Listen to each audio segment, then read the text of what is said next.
Buenos días, muchas gracias por la invitación. Les pido disculpas por la demora, tuve un problema con el conector del computador, pero la doctora muy amablemente prestó el de ella. Cuando me pidieron hablar sobre el manejo quirúrgico de la enfermedad eh, en cirugía sobre oncología, quise hablar sobre un tema que es un poco diferente a lo que hemos hablado hasta ahora, que tiene que ver con el manejo quirúrgico de la enfermedad peritoneal maligna. Podríamos haber hablado de a lo mejor laparoscopía, cirugía robótica, pero creo que esas son más bien técnicas para lograr un objetivo y que no es algo propiamente diferente, como si es esto y más novedoso. Bueno, a los cirujanos en general no nos pescan mucho los laboratorios, pero igual quise poner esto que no tengo conflicto de interés, seguro que dijo el doctor Sailevich. Eh, Ahora, si hablamos sobre enfermedad peritoneal maligna, se trata de lo que pasa normalmente y que se conoce como la siembra peritoneal y presenta dificultades técnicas en cuanto al diagnóstico al tratamiento y que es diferente a lo que pasa normalmente con la diseminación hematógena o linfática, que es lo que normalmente más fácilmente podemos ver con las imágenes o estamos más acostumbrados a tratar. Y muchas veces esto es un sinónimo de enfermedad avanzada y casi inequívocamente lleva al paciente a cuidados paliativos. Ese es como el concepto que todos tenemos. ¿Y esto por qué? Porque produce un gran compromiso de la calidad de vida y a su vez de la sobrevida de los enfermos, porque presenta dolor, porque los pacientes llegan con ascitis, llegan con caquexia, llegan con obstrucción intestinal y finalmente eso hace que los pacientes no puedan comer y finalmente fallecen. Ahora, si hablamos de la enfermedad peritoneal, hay que entender que es un grupo muy heterogéneo de patología, en donde tenemos tumores primarios, como son por ejemplo el mesotelioma peritoneal, y lo que vemos más frecuentemente y lo que nos vemos enfrentados es, con mayor frecuencia son los tumores secundarios. Y así vemos como por ejemplo el carcinoma colorectal, sabemos que entre un 8 a un 10%, incluso a lo mejor estos números pueden estar subestimados debido a que las imágenes y los exámenes diagnósticos subestiman la enfermedad peritoneal porque no somos capaces de verlo y por ejemplo implantes menores de 1 centímetro el escáner tiene un 25% solamente de sensibilidad para poder verlo. Entonces, estos números que están acá, si bien son impresionantes, pueden ser incluso mayores. Sabemos en cáncer gástrico que hasta un 30% de los pacientes con tumores avanzados pueden presentar enfermedad peritoneal y nuestra realidad es que el 90% de los pacientes que vemos tienen enfermedad avanzada. Por otro lado, el cáncer de ovario puede presentar hasta un 60 o un 70% de los casos se puede presentar con enfermedad peritoneal y el carcinoma apendicular, si bien es un tumor poco frecuente y por ejemplo en Estados Unidos solamente se diagnostican 1500 casos al año, puede tener hasta un 40% de enfermedad peritoneal, especialmente los tumores mucinosos. Ahora, esto hace que, por ejemplo, vemos acá en esta tabla que en Estados Unidos, si sabemos que los nuevos son, por ejemplo, en cáncer colorectal son 132.000 casos al año, y aplicamos la estadística que les mostré anteriormente, vamos a tener entre 10.000 a 20.000 casos de pacientes con enfermedad peritoneal maligna. Cáncer de apéndice, como les decía, son 1.500 casos, pero es un 40%, entonces vamos a tener 600 pacientes al año. En cáncer gástrico, 4.000 pacientes, en cáncer de ovario, 12.000 pacientes, o el mesotelioma peritoneal como un tumor primario, como les dije anteriormente, vamos a tener 350 casos. Lo que hace que el número de pacientes no sea poco. Y las herramientas terapéuticas para estos enfermos no son muchas. Entonces, bueno, tuve el privilegio de participar de esto que fue un consenso que se llevó a cabo en la ciudad de Chicago, en la Universidad de Chicago el año pasado, y lo que se hizo fueron los médicos que trataban enfermedad peritoneal y se pusieron de acuerdo para poder establecer guías de tratamiento y esto está a puertas de ser publicado en el Annals of Surgical Oncology ahora luego. Y les voy a hablar un poco de estas guías clínicas y los algoritmos en los cuales estuvimos trabajando también. Este mayor número de evidencias, estos son los resultados del PubMed, si buscamos citorreducción o HiPEC, o que ya les voy a ir explicando más adelante de lo que se trata, vemos que en los últimos, no sé, 40 años ha habido una explosión en el número de publicaciones y esto ha hecho que ha habido un cambio en el paradigma en el manejo de la enfermedad peritoneal maligna y ya no necesariamente estos pacientes van directamente a cuidados paliativos, sino que tenemos algunas herramientas que podemos tratar. En casos seleccionados podemos hablar de oligometástasis y no de una enfermedad diseminada o de una etapa terminal del enfermo, sino que podemos tratarlos como oligometástasis, como lo mismo tratamos las metástasis colorectales en el hígado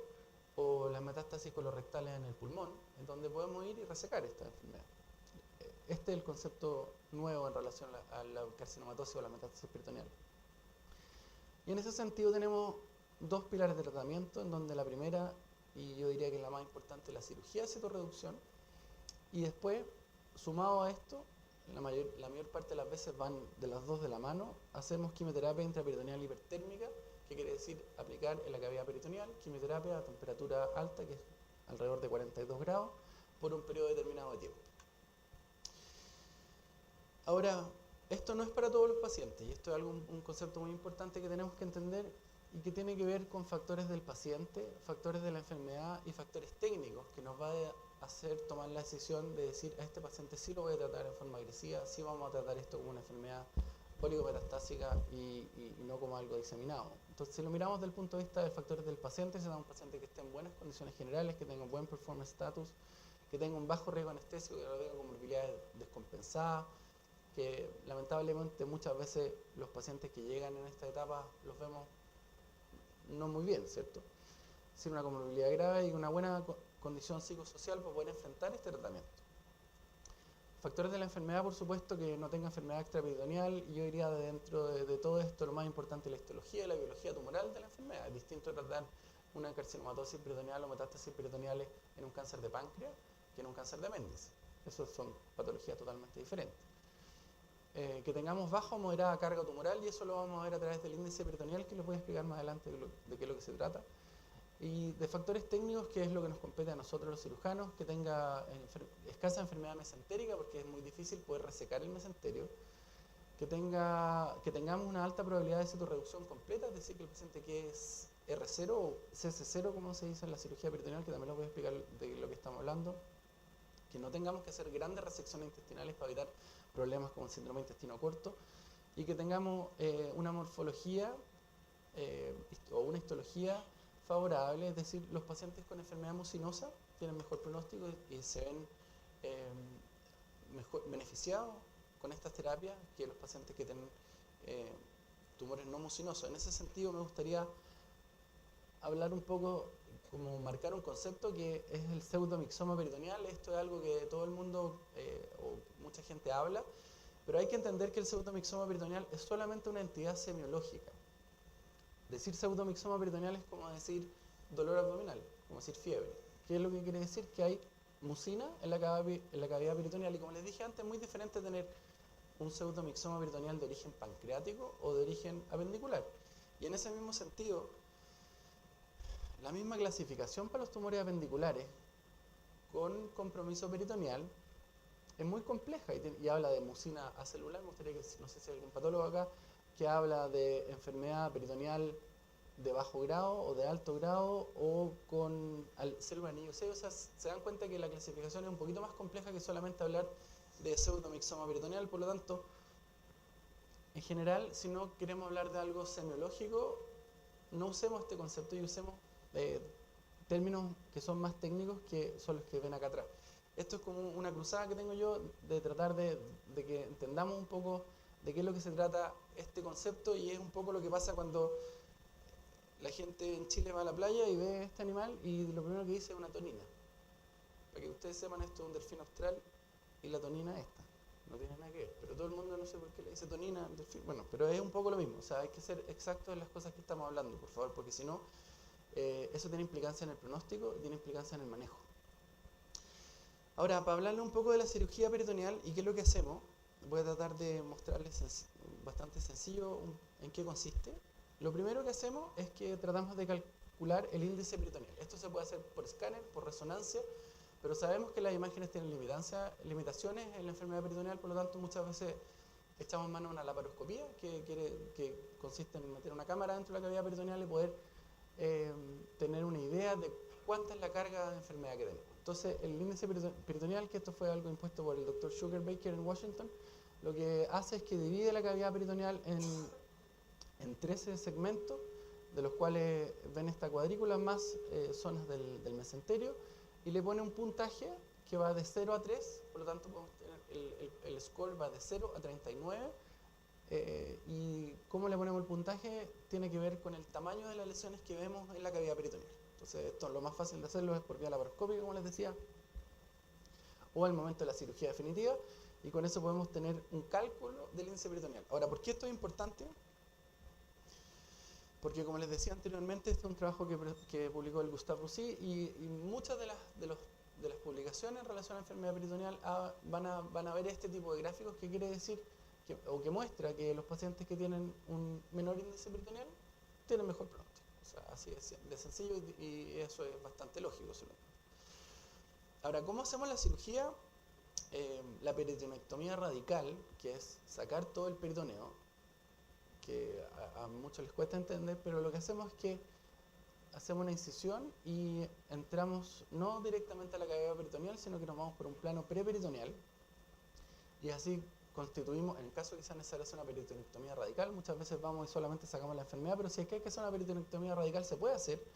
Y como ven acá, aquí están puestos los separadores, aquí está la cabeza del paciente, aquí están los pies, y se conforma un saco peritoneal, es decir, la disección va por un plano preperitoneal, y de esa manera podemos llegar hasta ambos flancos sin problema, disecando todo el peritoneo. Y así vemos, por ejemplo, acá en el cuadrante superior derecho, cómo tenemos, lamentablemente no se ve muy bien, pero aquí tenemos el diafragma completamente disecado del peritoneo. Se ve el riñón derecho, la glándula adrenal, el duodeno. Aquí podemos ver el duodeno, la vena cava, que está completamente expuesta debido a que todo el peritoneo del cuadrante superior derecho ha sido resecado. Lo mismo podemos hacer al otro lado, donde tenemos el vaso acá y vemos el diafragma sin peritoneo. Si tenemos que hacer resecciones de órganos, lo ideal es hacer esto en bloque, y aquí vemos una peritonectomía en la pelvis, donde además de esto tenemos un segmento de sigmoide, un segmento de ciego, que están adheridos acá con implantes peritoneales, y lo que se hace es que se saca todo esto en bloque, formando como un embudo, y de esta manera tenemos la pieza operatoria con el sigmoide, una resección anterior de recto, el pedazo de ciego que estaba pegado con el implante, todo dentro de este embudo que está cubierto por peritoneo. Y como les explicaba, una vez que nosotros hacemos la resección, tenemos un score para calcular cuánta enfermedad residual quedó. Lo ideal es buscar esto, CC0, que quiere decir que no hay enfermedad, o CC1 en algunas patologías, que la enfermedad es muy pequeña. ¿Y por qué? Porque esto es algo físico, en el fondo tiene que ver con la superficie versus el volumen. Sabemos que la quimioterapia tiene una baja capacidad de penetración, por lo tanto, si tenemos una superficie amplia, pero un volumen pequeño, la droga puede penetrar y en el fondo destruir el implante peritoneal. Si tenemos CC2, CC3, que quiere decir implante mayor a 25 milímetros o más de 2,5 centímetros, sabemos que nuestra quimioterapia no va a actuar tan bien, y por lo tanto nuestra cirugía no fue ideal. Y esto también, que también lo van a ver en los trabajos que hablan de enfermedad peritoneal maligna, también se relaciona con la sobrevida. Una vez que tenemos completa la citorreducción, utilizamos esta u otra máquina, que en el fondo lo que hace es calentar la mezcla de quimioterapia, la hace circular por el abdomen, y después la puede recuperar y lavar la cavidad. Si no tenemos esta máquina, que es como el ideal, hemos usado al principio, nosotros partimos usando las máquinas de circulación extracorpórea de cardiocirugía, que tienen algunos problemas en relación a alcanzar la temperatura adecuada, pero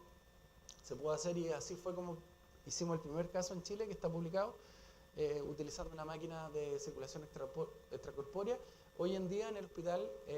podemos contar con una máquina especializada para hacer HIPEC, la cual se arrienda, vienen,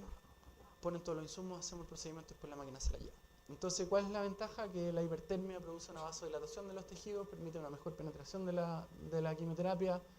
por su cuenta además produce cierto grado de citotoxicidad,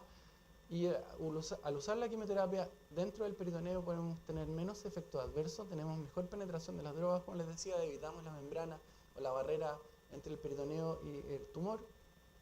y logramos una mayor efectividad local, que eso no lo logra la quimioterapia sistémica para estos pacientes. Y esto también hay distintas formas de hacerlo, pero como ustedes ven, acá está abierta la cavidad. Lo que hacemos es que introducimos las sondas que vienen de la máquina, que van a entregar la quimioterapia, y nosotros utilizamos la técnica cerrada, que es un poco más segura desde el punto de vista de que no se vaporice la quimioterapia, no hay menor riesgo de derrame, qué sé yo. Y esto, según el esquema que utilizamos, se deja en la cavidad por un tiempo determinado. Aquí tenemos distintas drogas que podemos usar cisplatino, carboplatino, mitomicina C, que es lo que más se usa en Estados Unidos. Los europeos en general usan más platino asociado a droga endovenosa. La mitomicina es más sencilla de utilizar, es una dosis fija y se utiliza sin la necesidad de acompañarlo con alguna otra droga por vía endovenosa y tiene menos efectos adversos como el cisplatino, por ejemplo, que produce o puede producir falla renal. Eso en términos de la cirugía propiamente tal. Ahora, ¿qué es lo que dice la evidencia y qué es lo que hemos visto en el último tiempo? Es que, por ejemplo, les voy a hablar bien brevemente de algunos trabajos que son como importantes en esta enfermedad. Voy a partir por el cáncer de ovario. Afecta, como sabemos, 220.000 mujeres al año en el mundo y un alto porcentaje de estas mujeres se presentan en una etapa avanzada y es la cuarta causa por muerte por cáncer en mujeres. Como ven acá, tenemos las imágenes, que es lo que normalmente vemos. Gran compromiso de enfermedad peritoneal en el diafragma, el omental cake, como se dice, que es una masa de cáncer, en el fondo asociado al epiplón. Y esto hace que las posibilidades de tratamiento sean muy complejas. Entonces, en ese sentido, el año pasado salió este trabajo presentado en el New England, en donde lo que hicieron fue randomizar un estudio multicéntrico randomizado que randomizó 245 pacientes y usaron HIPEC con cisplatino a 100 miligramos por metro cuadrado por 90 minutos al momento de la cirugía de intervalo y versus cirugía tradicional sin HIPEC. Y posterior a eso y antes los pacientes iban a quimioterapia, o sea, hacían 3 ciclos de quimioterapia, se hacía la cirugía y 3 ciclos más y un 90% en el fondo completaron 6 ciclos de quimioterapia. Y lo que mostró este trabajo, que es muy interesante y produjo un cambio un poco en el paradigma de esta cirugía, es que los pacientes que iban a quimioterapia, a cirugía de citorreducción, que es un poco lo que les mostré antes, asociado a HIPEC, andaban mejor en términos de recurrencia y andaban mejor en términos de sobrevida global. Que esto fue bastante, y esto también se replicó para el análisis de subgrupo, donde se vio que la cirugía asociada a quimioterapia intraperitoneal fue mejor para todos los subgrupos de pacientes. Y así fue como en Chicago, por ejemplo, se hizo este algoritmo de manejo de los pacientes con enfermedad peritoneal asociado a cáncer de ovario, y lo que se definió luego de mucho trabajo, y esto va a ser sponsoreado por la Sociedad Americana de Ginecología Oncológica, de que los pacientes que no podían hacer una cirugía de R0, o sea, que quiere decir que sin enfermedad, de entrada, estos pacientes, por la gran carga de enfermedad, iban a ir a quimioterapia primero, y si es que la paciente no progresaba o había cierto grado de respuesta, en ese caso, y si se suponía que esta paciente podía quedar R0 con la cirugía, en vez de hacer cirugía sola, se hacía cirugía asociada a quimioterapia intraperitoneal. Y este va a ser el algoritmo que se va a publicar y está, como les decía, sponsoreado por la Sociedad Americana de Ginecología Oncológica.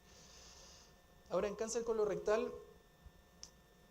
no sé si alguien ha leído el trabajo que se publicó, o el abstract que se publicó el año pasado en ASCO, y lo que hablaban es que se hizo en el Gustave Roussy también, que ellos han sido impulsores de la terapia de HIPEC, pero se hizo un fase 3, un estudio fase 3 que randomizó pacientes a cirugía pacientes con cáncer colorectal y enfermedad peritoneal a cirugía de citorreducción versus cirugía de citorreducción asociado a HIPEC. Ahora, el background de esto fue porque los holandeses publicaron en el 2003 y luego en el 2008 hicieron el seguimiento a largo plazo de estos pacientes con cáncer de colon y que se hizo citorreducción más HIPEC versus quimioterapia estándar, y vimos que los pacientes que se hizo citorreducción y HIPEC tuvieron una sobrevida mucho mejor, y lo mismo mostraron algunos trabajos retrospectivos. Ahora, ¿qué es lo que se criticó al trabajo holandés? Es que los pacientes de la rama de quimioterapia estándar iban a quimioterapia bastante tradicional y no los nuevos agentes quimioterapéuticos que tenemos hoy en día. Y les voy a mostrar más adelante qué es lo que se hizo posterior a eso. Ahora, lo que hizo este trabajo, que es el Prodigy 7, que mucha gente considera que fue un trabajo negativo para el uso de HIPEC, es que ellos usaron oxaliplatino en la rama que iban con quimioterapia intraperitoneal, pero por solamente 30 minutos versus quimioterapia estándar. Todos los pacientes recibieron además quimioterapia estándar, que está ahí. Y lo que mostró es que para los pacientes global no hubo diferencia significativa en términos de sobrevida para los pacientes que iban a quimioterapia, citorreducción o citorreducción asociado a HIPEC. Por lo tanto, la gente dijo el HIPEC no sirve, pero si lo analizamos en el análisis de subgrupo, para los pacientes que tenían un índice peritoneal entre 11 y 15, sí hubieron diferencias significativas en términos de la sobrevida. Y en ese sentido, lo que me gustaría mostrarles un poco, para resumir el tema del cáncer colorectal y esta cirugía de citorreducción, es que si vemos, este es un gráfico de cascada que se llama, y estos son todos los estudios que han publicado algo en relación a sobrevida asociado a la cirugía de citorreducción y HIPEC,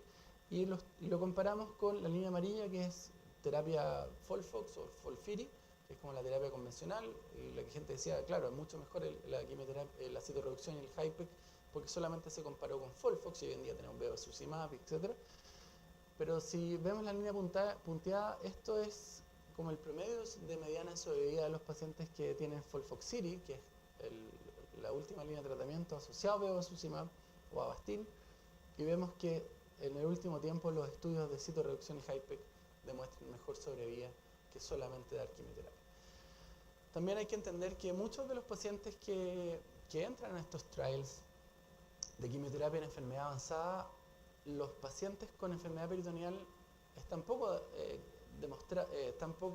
representados en estos trabajos porque no tenemos muchas veces enfermedad medible. Entonces esos pacientes no entran a estos estudios, por lo tanto las cifras que tenemos de sobrevida en los trials de quimioterapia sistémica muchas veces subrepresentan a los enfermos de metástasis peritoneales porque no los están incluyendo. Y es por eso que muchas veces cuando hacemos citorreducción en estos pacientes y HIPEC podemos tener buenas respuestas y que superan ampliamente el manejo con solamente quimioterapia sistémica. Ahora, muy breve en relación al cáncer gástrico, tuvimos un paciente el otro día que se planteó hacer esto. En general, como sabemos, la primera causa de muerte por cáncer en Chile y tiene hasta, como les dije anteriormente, hasta un 30% presenta enfermedad peritoneal al momento del diagnóstico, y una vez que esto está positivo, la sobrevida es de solo 6 a 15 meses. Entonces, hay un fase 3 que se hizo en China y que, si bien los resultados no son tan espectaculares como lo que vimos en ovario o lo que vimos en colon, sí para ciertos pacientes muy puntuales hay un beneficio de sobrevida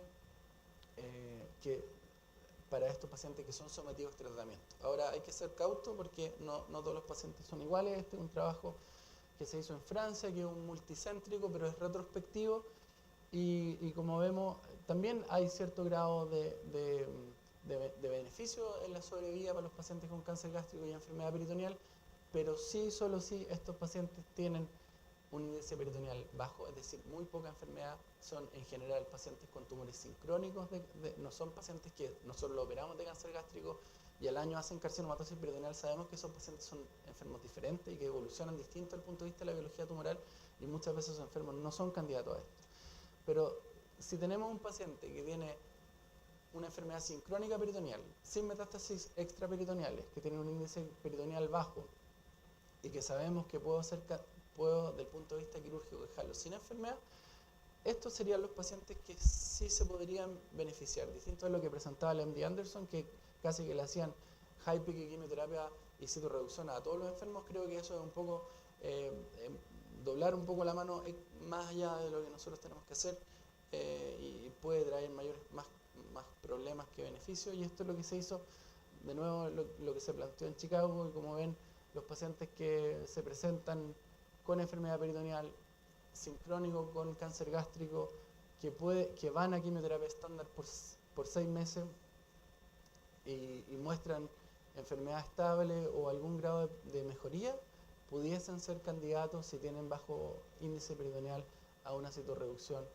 gastrectomía y HIPEC. Pero como les digo, son pacientes muy seleccionados. Hay mucha más información en relación a esto. Podemos hablar mucho rato, por ejemplo, del mesotelioma, de los sarcomas, los GIST y otras enfermedades más que no son tan susceptibles a este manejo, pero quise resumir un poco estos tres grandes grupos de pacientes que son las pacientes con cáncer de ovario, los pacientes con cáncer de colon y gástrico, que es lo que nos toca ver más seguido. Así que darles las gracias nuevamente al comité organizador por la invitación. Quería contarles que si bien esto parece ser algo muy complejo y muy sofisticado,